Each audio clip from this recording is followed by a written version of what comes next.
call to order on Tuesday here, June 18th, 2024 at 9 a.m.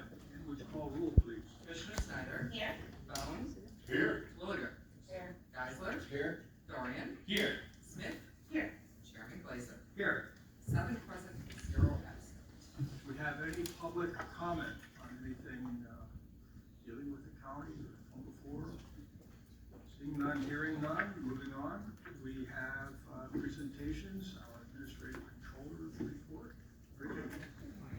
Good morning. You received my text message this morning? You're just not. I just want to make sure I had everything in order. So as my email said yesterday, Murphy's Law, the first day of the hottest week this year yet, the air handlers went down, late in the afternoon. I actually just found 2 typos in here. I was a little preoccupied more with air conditioning and proofreading my report, I guess, so apologies for that. Folks were here to fix it, and actually, Kevin and I discussed the fact that it probably wouldn't be repaired before 10 o'clock, but it was. It took a little, it's interesting, this is a big building, and the air was running all day, but as hot as it was yesterday, it heated this building up almost immediately because there was no air circulating. So it did take a while to cool it back down. Things did run okay during the evening, but this is just an example of one of the things I put into my goals that we've already approved for this upcoming year. Well, upcoming 12 months is finding enough funding to replace the air handlers and the air conditioning in the cooling units because they are 30 years old. So we've been pretty lucky that they've lasted this long, and the repair and clean out work that we did is helping. I don't even know what caused this. I'm not sure Kevin and the technicians do. Just tripped the breaker and they got it back on. They weren't sure it was going to keep running, but it did. So knock on wood that this week. Come on, people, knock on some wood. Yeah, this week. Yes, thank you. That this week it keeps running. We don't want any more errors with the air conditioning. So, county services building, as you can see, this note was not from yesterday afternoon that the cooling system is up and running again. So that's the second time in the last month that we've had that issue. Jail update, we have about 195 inmates as of yesterday, 76 are federal marshal inmates. We don't have any parolee detainees at the moment, but if you notice, that hasn't been a consistent thing. We've only been 1 or 2 at a time. Pinecrest, we're at 52. We did have, we have at least 1 or 2 less people on Region 7, but 1 less person on Region 7 waiver. We get extra funding for that. One of our residents passed away who is participating in that program.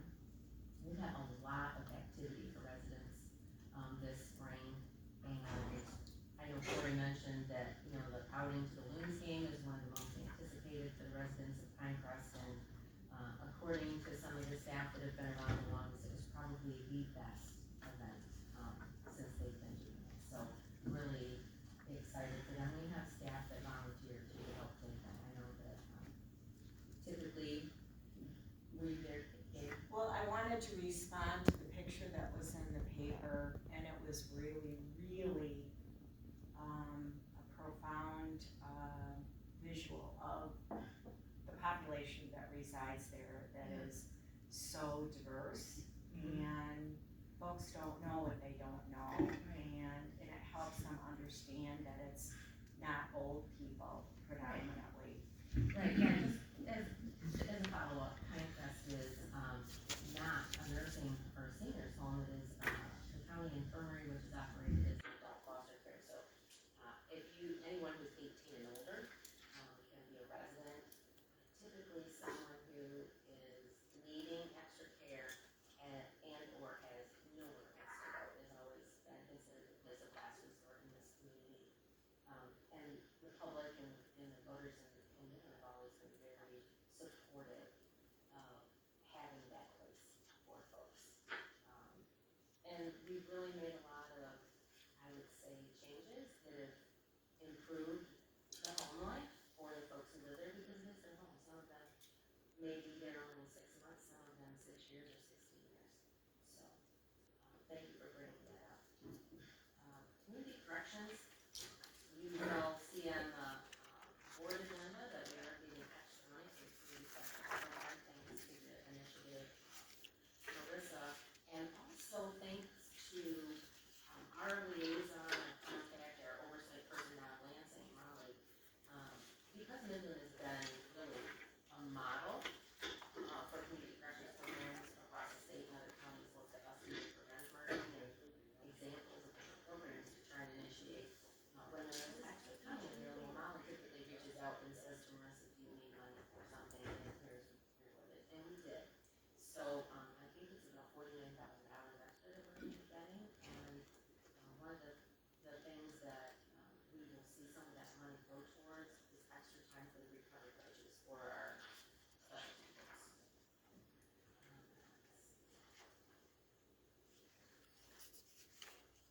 Emergency management, I'm gonna try and avoid talking about, because I don't want to jinx us, it's just one. Finance and budget, the audit field work is done, we're getting ready to wrap up the last few items that need to go to the auditors so that they can get it all wrapped out probably by the end of this week.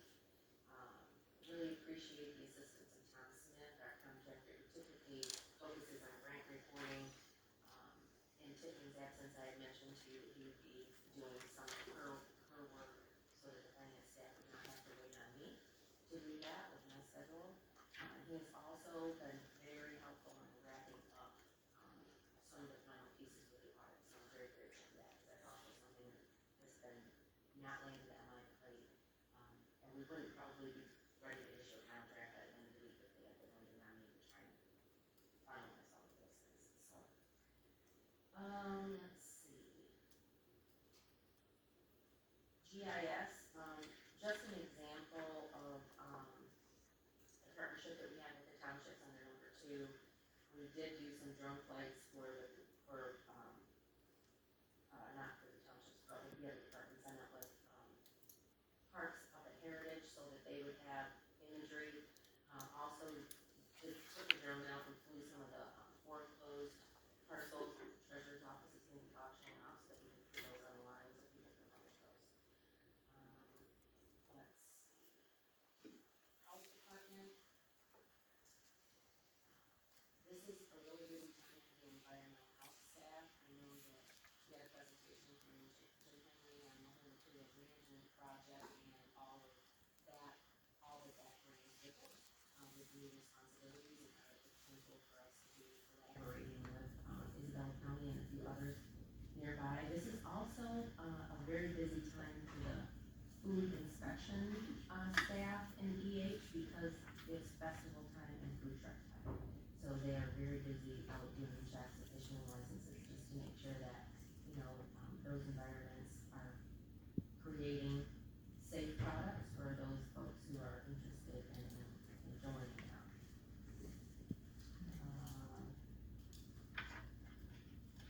Let's see. Managed design council. We've been talking a lot. I know, Bill's been very involved in the MIDC process for the last, 4 years?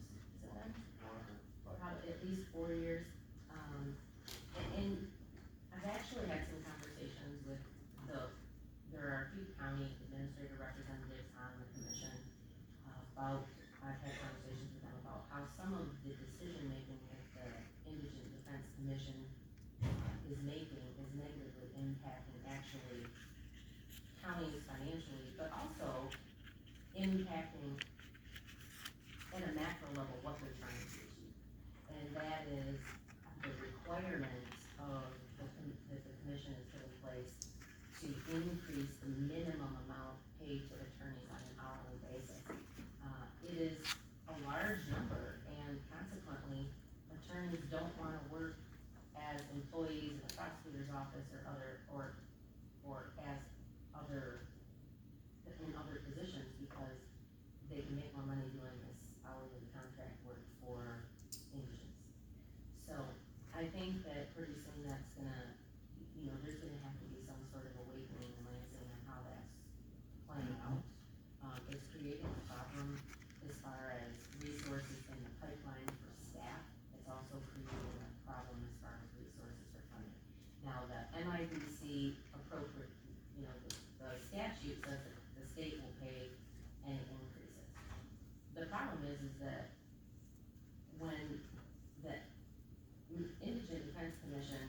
let's do that, because the state will just give us more money for it, then other programs don't get funded. So where is the balance in that there, right? So I've had some conversations with, my counterparts, and we'll see if there's any, if we can make an impact or not. I don't know if we'll be able to, but, it's not just a little, this is happening all over the state, so. States. Okay. Mosquito control, you were, the commissioners and the township supervisors have been invited to, or the Corey's open house, it's by invitation only, at mosquito control this afternoon, or later this morning at about 11:30. So if you can make it, I know the staff is grateful to see you.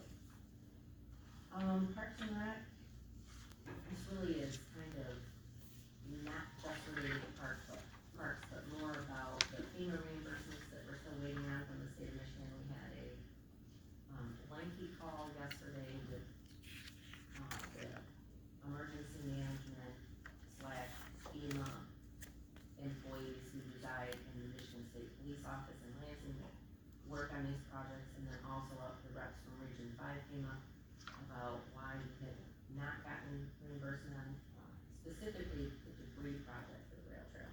So I think there was several eye-opening moments during the call that there had been miscommunication or lack of communication on FEMA's part, at least for us, and a lack of understanding, which is a good thing. We don't want enough emergencies that we know this shit inside and out, right?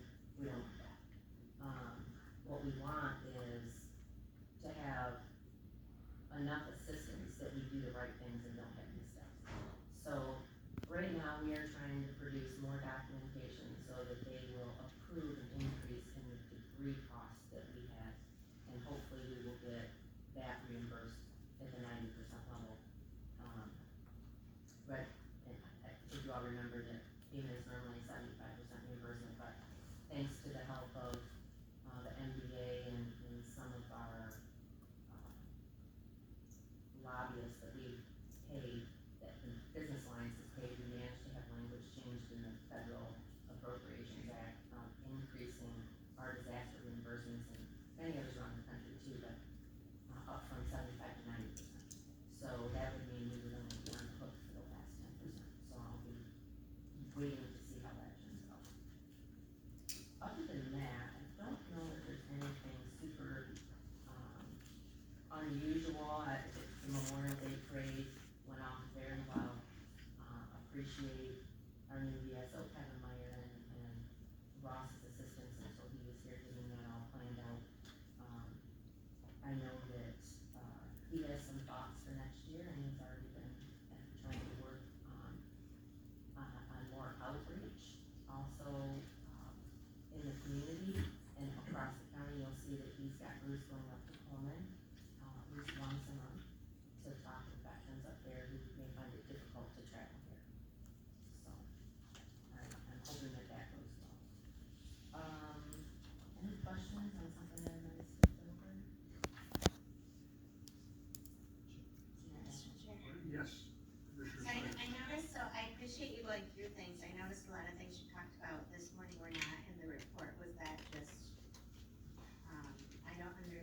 Well, I mean, you're just really, additioning to, making additions to the report? yeah, I mean, I don't have anything necessarily in writing that I would want to put about the FEMA call yesterday. I'm just giving you a heads up that hopefully get that, but it sort of just triggered, I mean, literally it was yesterday morning that we talked about it, so. Right, and I appreciate the, update about the health department and the environmental side of it, as well. But I received some feedback for the parade as well, and it did go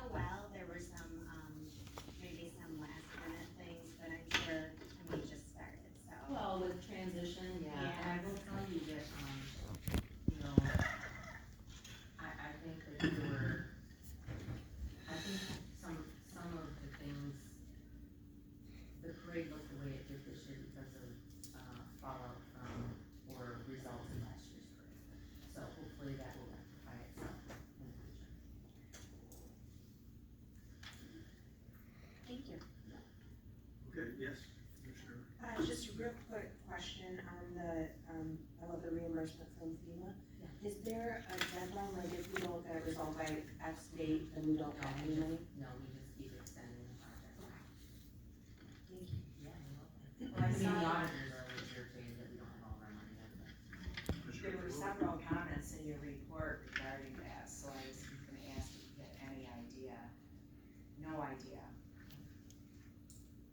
wish I did. like, even a bit of a guess, or, it's typical, it's very typical. Yes. Yeah, I think that, you know, because one of the consultants that, sort of donated her time during and after the dam failure and flood, Laura Clemens, had mentioned that, you know, it could be years and years before you get money from the bank that she was paid. She really She was, wasn't. Yes, she really was. up to 10 years. So we patiently wait. Okay, any other questions or comments? Seeing none, Councilor Smith.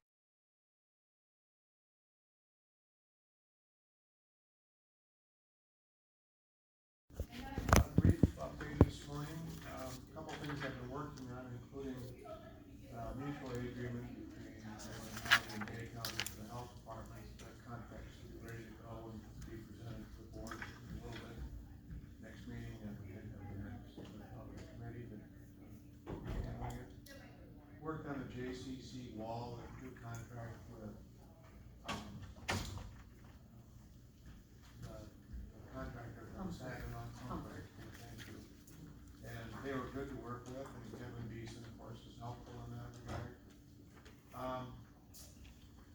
Working on the dissolution of the Citizens Probation Council, and had some conversations with the Attorney General's office, who have to approve the dissolution of a 501c3 or a non-for-profit corporation. That's a bit of a process. We are kind of lost people who were involved here on behalf of the Citizens Probation Council, so that plus the lack of bookkeeping, we'll get it done. It's just gonna be a process. And also, been working on the Pinecrest Donor Fund. We've had one, wasn't really a hearing, we've had one meeting with the judge, the date for a scheduled hearing, and some instructions to go back and take another look at it, which I'm doing with the Attorney General's office, who's involved with charitable trusts, and hopefully that will be resolved soon.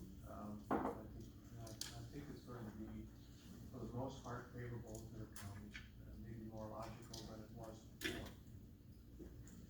And the final area of endeavor has been what I call Huron Cove #1 and #2.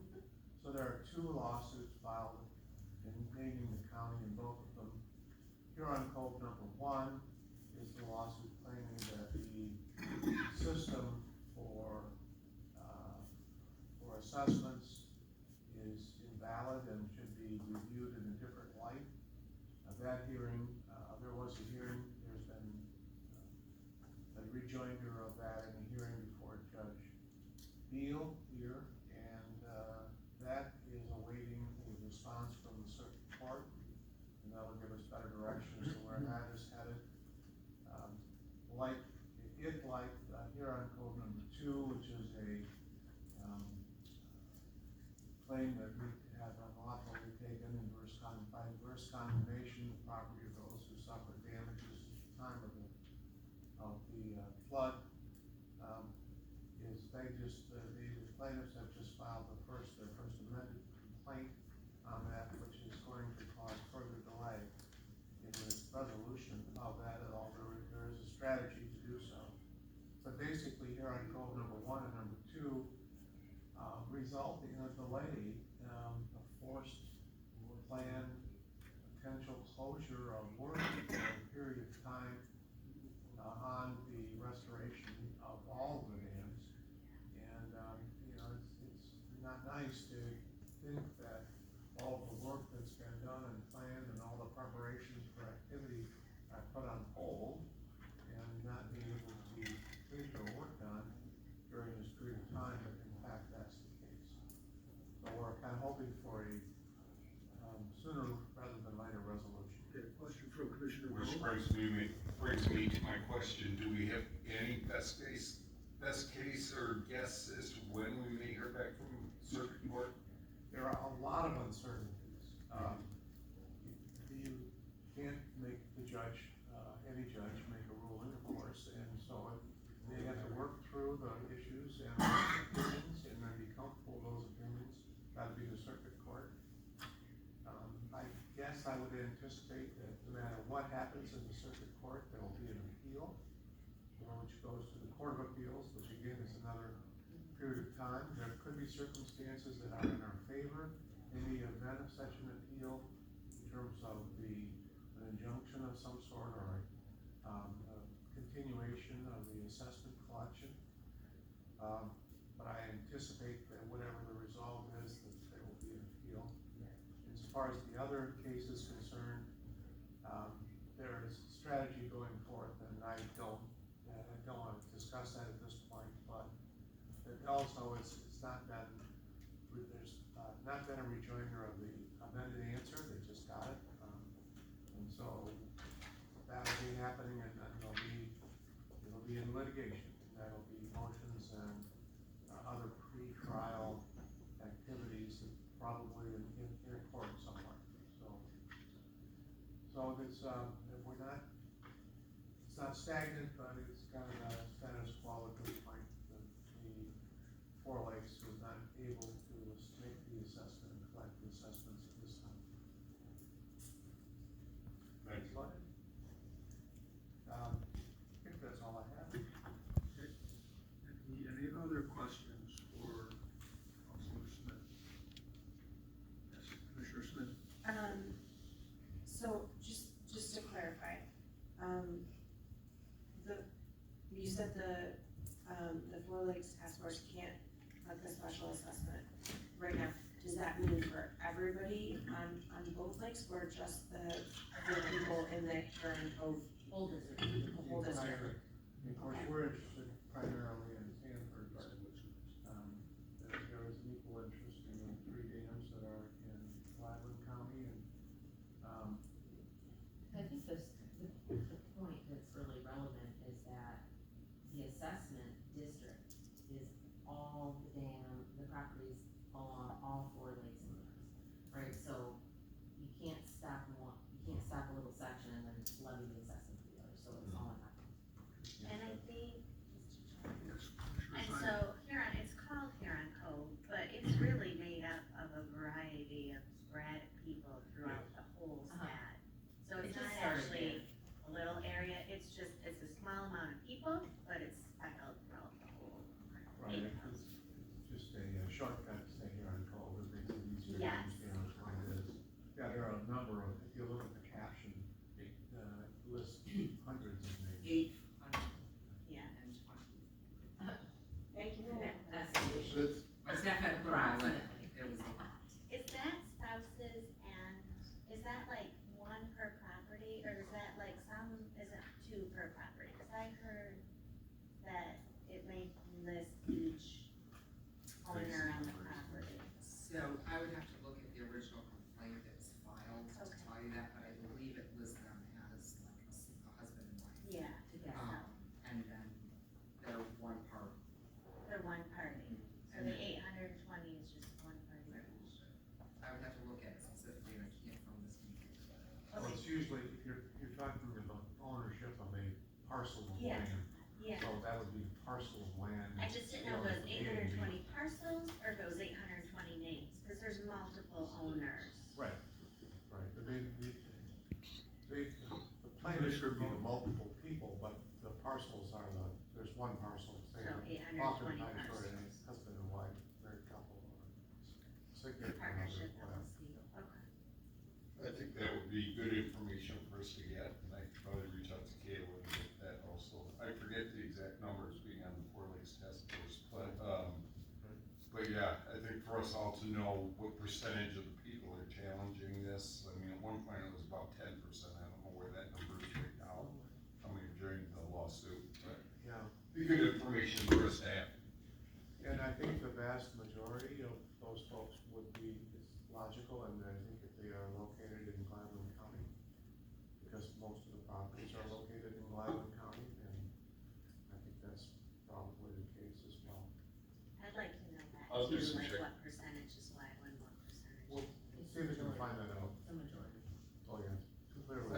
Joe, get all Bill, that I think- information from Caleb.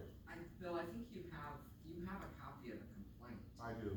that you could forward to. I think it should actually, All of statistics that is being requested probably is in the hands of Kayla Stryker. And that's I fine can too, give because you there the- are some people who did withdraw from the lawsuit, so it might be better. Yeah, once they understood that it was slowing things down, it was my understanding some people withdrew too. I think so. I'll get you the caption, if you can look at it, it's long, obviously. And if you're looking for the statistic, that's another question, and you have to do the math yourself, or somebody may already have done it. Commissioner Hone? I'll reach out to Kayla on it, and then get the information to everybody here, so we won't go on. Okay, great. Yes, Commissioner Twiller? Yes, this is just circling back around to Pinecrest hearing that's gonna be on the one endowment fund. I know that the board is interested in that. I have that at July second, and I believe it's gonna be, one of the circuit, it'll be in, circuit court. Is that correct? Probably. And you can get back with me on that, so I can relay that. I will circle back with you, Yeah. tomorrow, okay? That Yep. works. I know that the board is interested in hearing about that, so I can. I will, all right. It'll be in probate, not circuit, probate. Okay, okay, thank you. Yeah, it's Judge Alton. And we already had one, it didn't really come to a hearing, we had a conversation in chambers, and some instruction came out of that. And there's a redraft, which I believe Richard has, and we'll be, dealing with the AG's office on that, Brian Beckman, the AG's office. Any other questions?